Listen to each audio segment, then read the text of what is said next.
Parce qu'ils avaient méprisé. Amen. Ils avaient méprisé. Maintenant, regardez, dans le temps actuel que nous sommes. Prenons avec moi le livre d'Apocalypse.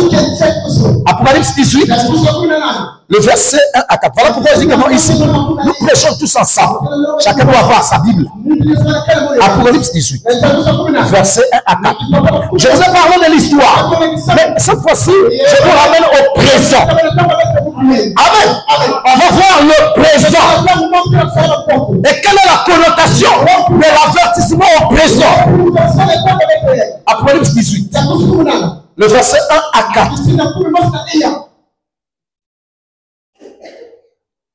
Lisons. Après cela, je vis descendre du ciel un autre ange qui avait une grande autorité et qui fut éclairé de sa gloire.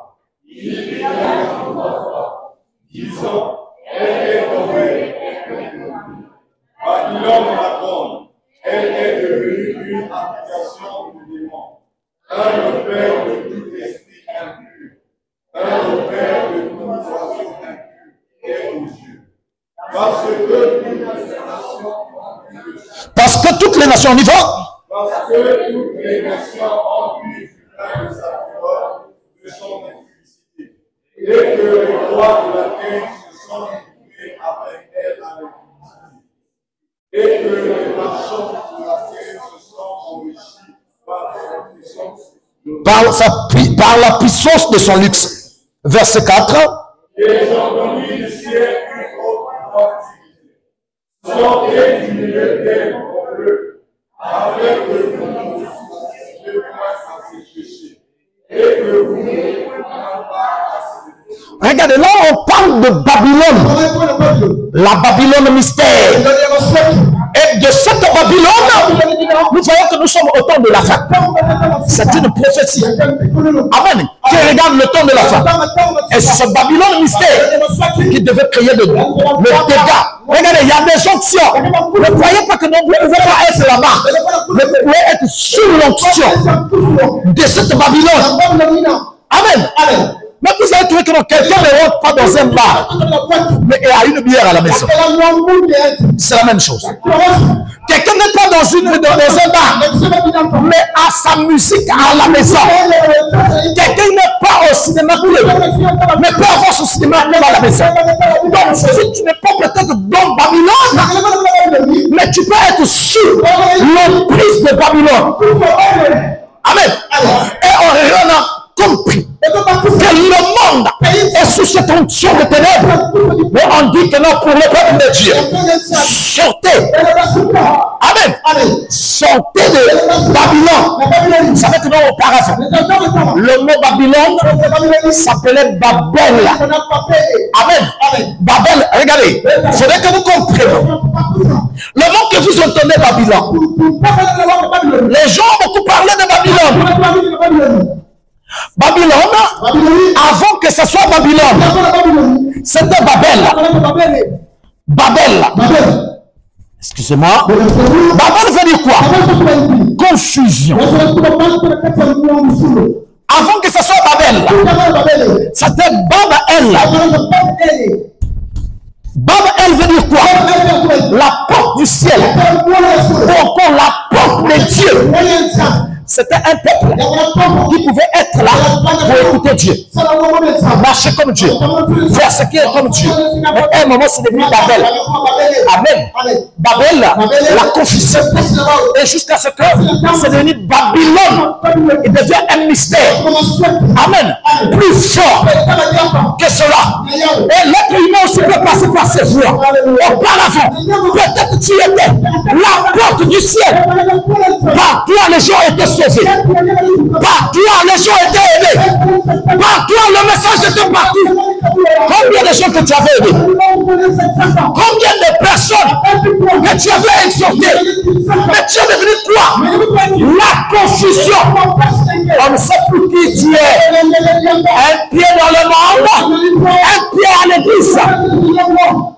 Babylone. Mais Dieu dit, parce qu'il t'aime, il a dit que non, tu sors de cette confusion. Parce que le temps est arrivé que tu sortes de là. Tu dois sortir de la confusion. Amen. Nous allons prendre encore une autre écriture. Prenons le livre de 2 Pierre. 2 Pierre 3, à partir du premier verset. Regardez, là, il y a tellement de choses. Annonçons toujours notre temps. 2 Pierre. En partant vers l'Apocalypse. 2 Pierre. Alléluia. Que Dieu nous aide vraiment. 2 Pierre chapitre 3. À partir du premier verset.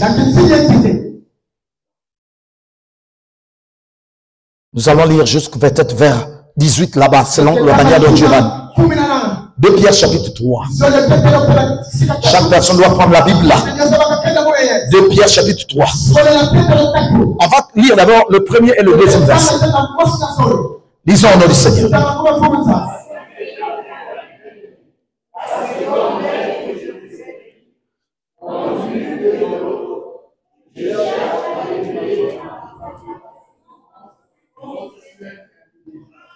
Amen.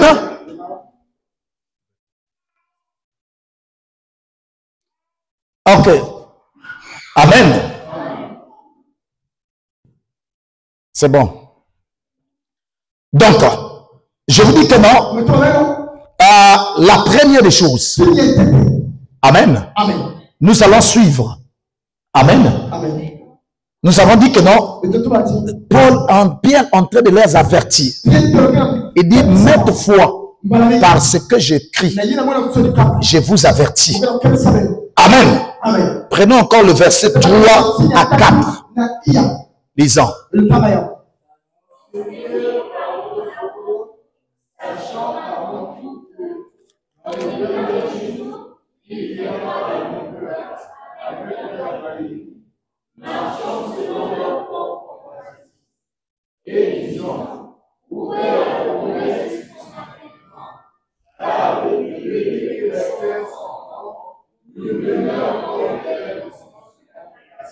Amen. Regardez, c'est la même chose que les gens disent. Amen. C'est ça, c'est Babel. Confusion aussi toujours. Amen. Donc, c'est la même chose que les gens disent. Combien de gens même qui vont dans les églises? On dit que non, ça fait longtemps. On nous a dit que non, la destruction du monde. Mais depuis le temps de nos pères, c'est toujours pareil. Ce comportement, c'est un raisonnement antichrist. C'est ce que Pierre annonce déjà. C'est ce que les gens vont dire. Encore ce que les gens étaient en train de dire. Et c'est ce que les gens sont en train de dire toujours. Depuis longtemps. Ça, il n'y a pas la fin. C'est toujours la même chose. Amen. Nous allons prendre le verset 5 à 6. Lisons au nom du Seigneur.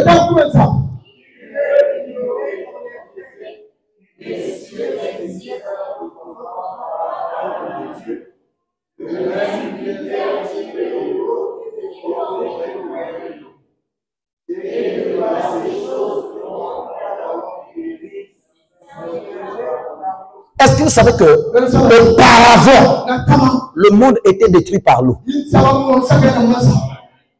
Dieu a créé le ciel et la terre, mais ça a été détruit pour la première fois par l'eau. Amen. Là, nous prenons le verset 7 à 8. Lisons.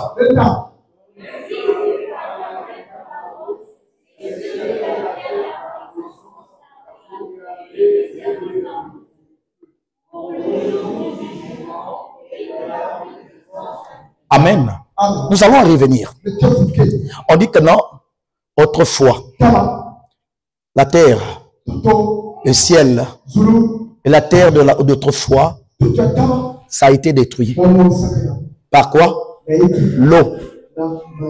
Mais on dit pour à présent, ça sera détruit par le feu. Vous voyez comment c'est horrible. Auparavant, c'est par l'eau. Mais cette fois-ci, par le feu. Amen. Oh, remarquez que l'histoire Babylone avait oublié. Amen. À Babylone avait oublié qu'il y avait un grand prophète au nom de Daniel. Donc le prophète qui était, qu'on appelait Daniel, que leur roi, leur ancien roi Nebuchadnezzar avait reconnu comme un vrai. Dans l'époque de Babylone, les premiers rois qui étaient incrédules, mais ils ont vu le Dieu de Daniel. Ils ont fini par dire, c'est vrai que le Dieu de Daniel est un vrai Dieu. Mais la génération qui vient après, malgré qu'ils avaient interprété les écrits sacrés qui annonçaient un danger imminent, il est arrivé un jour, ils ont pris tout ce qui est de Dieu, les vases de Dieu. Ils sont rentrés. Ce qu'ils avaient pris en Israël, ils ont commencé à prendre l'alcool avec. Ils commencent à fêter, faire tout ce qu'ils veulent. Mais Dieu est venu. Il a écrit par son doigt contre les murs. Menez tekel ou facet. Il écrit, il ne comprenait pas. Il fallait celui qui est spécialiste, amen, des énigmes de Dieu. Daniel connaissait, amen, Dieu le révèle la chute de ce royaume, amen. Mais qu'est-ce qu'ils ont fait? Ils ont méprisé ce que Daniel avait interprété. Ils ont dit certainement, Dieu ne le fera pas. Mais après, Dieu suscita un peuple méchant qu'on appelle les Mèdes et les Perses. Qu'est-ce qu'ils ont fait? Ils ont détourné le fleuve Euphrate. Ils sont rentrés là où on disait c'était impénétrable, que leur ville était tellement sécurisée à tel point que même si on tirait des balles, ça ne pouvait pas traverser. C'était tellement élevé à tel point que personne ne pouvait dégringoler cela. Mais malgré cela, un peuple barbare, un peuple brutal, un peuple méchant est rentré là. Il les a massacrés jusqu'à prendre le contrôle de la vie. Les Mèdes et les Perses, sauvages à jamais, brutales comme jamais, ils ont paralysé le roi. Parce que quoi? Ils n'ont pas voulu écouter l'avertissement. Amen. Ils ont bafoué l'avertissement. Mais écoutez mes frères et sœurs. Amen. Regardez, la même chose se passe actuellement dans ce Babylone mystère, dans ce temps, cet homme méchant, cet homme mauvais. Dieu utilise ça. Malachie 4. Amen. Malachie 4. Aujourd'hui, comment les gens peuvent être méchants? Il n'y a jamais eu un prophète comme William Branham. Mes frères, ce que je vous dis, lisez simplement l'histoire du monde entier. Il n'y a jamais eu un prophète avec des milliers de prophéties. Il n'y a jamais eu un prophète dont le miracle était quotidiennement. Il n'y a jamais eu un prophète avec les signes qui les comme l'a été Branham. Oh frère, mais malgré cela, Dieu dit, amen. Si nous prenons le livre de Malachie 4, on lisez avec moi. Je n'ai pas honte de cela. Ça me fait du bien de lire cela. Lisez Malachie 4. Amen. Tu ne peux jamais être spirituel et renier William Branham. Non, c'est impossible. Chaque homme spirituel, des grands hommes, des Billy Graham, des Oral Roberts et des Tommy Osman, quand ils regardent l'homme, ils ont vu qu'ils ont vu Jésus. Amen. Tu ne peux jamais être spirituel et ne pas reconnaître William Branham. C'est faux. Excusez-moi, ce que je vous dis, si je vous déclare cela, votre foi change. Nous n'adorerons jamais Branham. Mais s'il y a quelqu'un qui nous a montré Jésus, c'est William Marion Branham. Il a montré Jésus. On dit amen à cela. J'ai besoin d'un amen. Non, je vous en prie, j'ai besoin d'un amen. Amen. Remarquez ceci. Dans le livre de Malachi 4.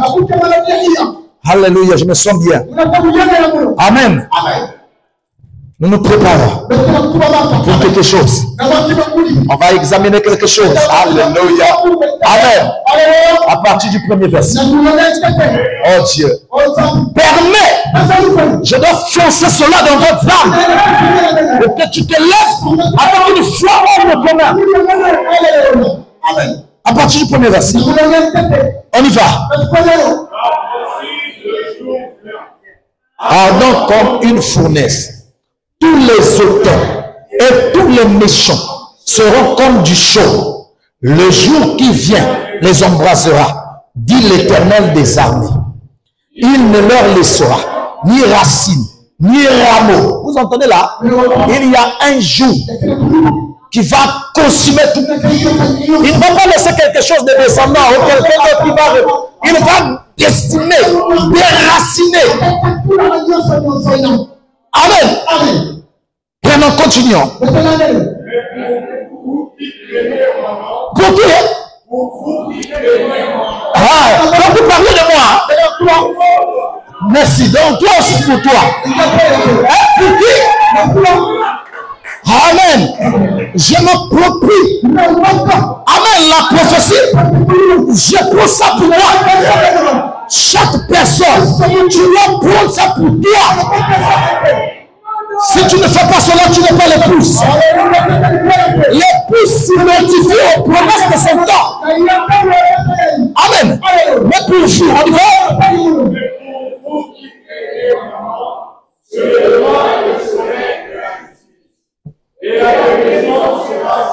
Jean-Baptiste n'a pas fait de guérison. Mais on va dire que non. Là, Malachi 4, c'est Jean-Baptiste. Non. Jean-Baptiste n'a pas fait de guérison. Après Jean-Baptiste, il y avait encore les 7 âges qui devaient venir. Amen. Après Jean-Baptiste, il n'y avait pas eu la destruction. Amen. Les gens vont dire, mais après il n'y a pas la destruction. Oui, il y aura la destruction. Parce que les âges sont terminés. Nous rentrons dans un âge spirituel pour nous cacher à quelque chose. Amen. Pour anéantir tout. Amen. Pour ceux qui craignent les morts. Amen. Regardez ceci. Prenez le verset 3. Et vous honorez les méchants, car ils seront comme au jour que je ne ferai pas, dit l'Éternel des armées. Souvenez-vous de la loi de Moïse, mon serviteur. La loi de Moïse. Il avait dit à Moïse, cette fois-ci, je parlerai à l'homme pour parler aux hommes. Parce que c'était comme Dieu lui-même. Ils ont vu qu'il voulait entendre Dieu. Mais quand ils ont entendu Dieu, c'était comme des tonnerres dans les oreilles. Il fallait avoir un appareil qui peut doser la puissance. Amen.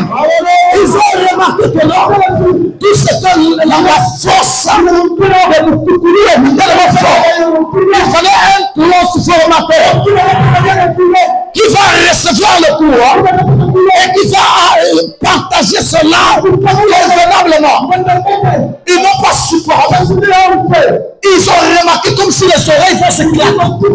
Alors Dieu leur a dit, là-bas à Horeb, cette fois-ci, je parlerai à l'homme pour parler aux autres hommes.